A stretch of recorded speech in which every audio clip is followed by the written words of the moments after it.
south.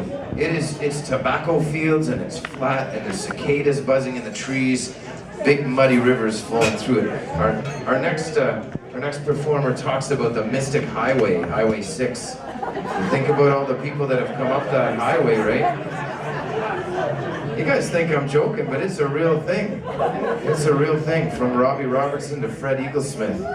Yeah, Rick Danko. There's a lot of kind of twang in this southwestern Ontario and the whole North Shore, Lake Erie, all the way over to Steeltown, and they all feel that Gordon Lightfoot influence there. This next performer has been one of the most requested artists to appear on the show. He's doing it this year for the first time. His contributions are immense through Junk House, Blackie and the Rodeo Kings, Lee Harvey Osmond. He's about to give you a little lesson in rock and roll. Ladies and gentlemen, Tom Wilson.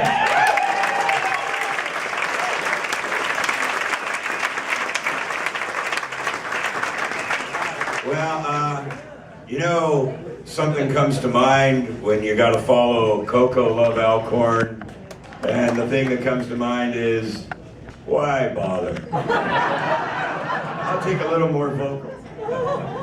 It's an honor to be here. I feel just like a folkie tonight. I've been working on being a folkie since I was 16, and I haven't quite been able to pull it off. Mainly because I look more like the guy that sold drugs to your kid in high school. I've managed, in fact, in my 40-year attempt to become a Canadian folk singer, I've managed to get myself banned for life from the Mariposa Folk Festival. You're wondering, how did he do that? You know what? I'm wondering the same thing. Well, this is a great year. So tonight I get to be a folk singer, and that's important to me, truly. And this is also the same year that I met my mother for the first time on my 55th birthday. Yeah, laugh it up. She ended up being my cousin. The woman who acted as my cousin my entire life ended up being my mother. And I confronted her on my birthday and I said, are you my mom? And she said, yep. So that went pretty well.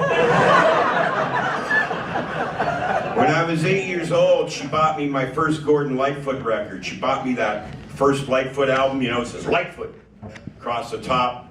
Got a picture of Gord looking just like Luke Doucette on the cover. Had these great songs on it. Then when I was like 12, she bought me Sundown. She bought me singles of Gordon Lightfoot. She bought me the single of the Canadian Railroad trilogy, which got turned over. You know, she bought me all these Lightfoot records. And then what the other thing I wanted to know, of course, when I confronted her on my birthday about being my mother, I wanted to know who my father was. I thought,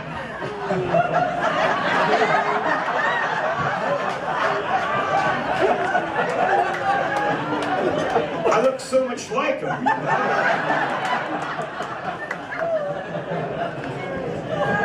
Anyway, the song I'm going to do tonight is from that first Lightfoot record. And as I was listening to that song as a kid at 8 years old, I just remember that there was two things that scared me when I was 8 years old. It was a song by Gordon Lightfoot called Oh Linda, and also my parents went to sleep and I watched TV and the movie In Cold Blood came on. So those are the two things that have kind of like really scared me at the age of 8. And still, you know, if I watch Cold Blood, I'll kind of like, you know, creep up over to you on the couch. And if you listen to Oh Linda, you know, pretty freaky shit. And that song, I tried back in the coffee house days in 1976, and then I took a crack at it with a record producer named Daniel Lanois, and we recorded it together for a film. And then I recorded it with a band called Junk House, and during like the punk era, right? Like I had to go out and play. I was playing like Teenage Head and the Demics, you know, and the Rude Boys, and all these great punk bands at places like Larry's Hideaway and the Edge and the Horseshoe. And I'd do this song, right, because it was the music that I knew. And so it was like this Gordon Lightfoot song being played with all these like people with safety pins through their eyeballs, right? And you know what? They got it. That was the amazing thing, is that they got it. Is that, you know, the genre of the music or the generation that you're playing Gordon Lightfoot music songs to doesn't matter, because it just translates as fantastic music.